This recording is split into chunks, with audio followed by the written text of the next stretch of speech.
కవిత మాటలను సమర్థిస్తున్నామన్నారు మంత్రి వేముల ప్రశాంత్ రెడ్డి. తండ్రి బిడ్డను అమ్ముకున్నారంటూ ఏ రాజకీయ నేతైనా మాట్లాడతారా అంటూ ప్రశ్నించిన ఆయన అరవింద్ ప్రజాస్వామ్యానికి రాజకీయాలకు కలంకం తెచ్చే విధంగా మాట్లాడారన్నారు. ఇక కేసీఆర్ కవితను ఇష్టం వచ్చినట్టు మాట్లాడితే అభిమానులు ఊరుకోరని, కావాలని హైదరాబాద్లో శాంతి భద్రతలకు విఘాతం కలిగించాలని కుట్ర పన్నుతున్నారని మంత్రి వేముల దుయ్యబట్టారు.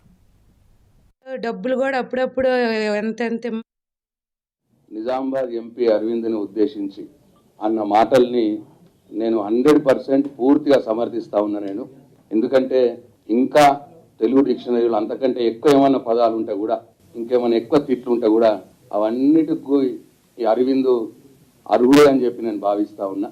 ఎందుకని ఆయన వ్యవహార శైలి, ఆయన మాట్లాడే భాష అవన్నీ కూడా అట్లనే ఉంటున్నాయి. గత 3-4 సంవత్సరాలుగా ఎందరూ ఎన్ని రకాల ఆయనకు నచ్చ చెప్పాలని చూసినా, ఎందరన్ని చాలామంది ఆయన ఫ్రెండ్స్ కావచ్చు, ఇంకా రాజకీయాల్లో ఉన్నవారు కావచ్చు, అది పద్ధతి కాదు, అట్లా మాట్లాడొద్దు, భాష తీరు మార్చుకోవాలి, ఎన్ని రకాలు చెప్పినా మనిషి మారతలేడు. మృగం కంటే ఎక్కువ హీనంగా ప్రవర్తిస్తూ ఉన్నాడు. ఎందుకంటే ఒక ఆడబిడ్డని పట్టుకొని ఓ తండ్రి వాళ్ళ బిడ్డను అమ్ముకుంటున్నాడు అన్న మాట అసలు మొత్తం రాజకీయ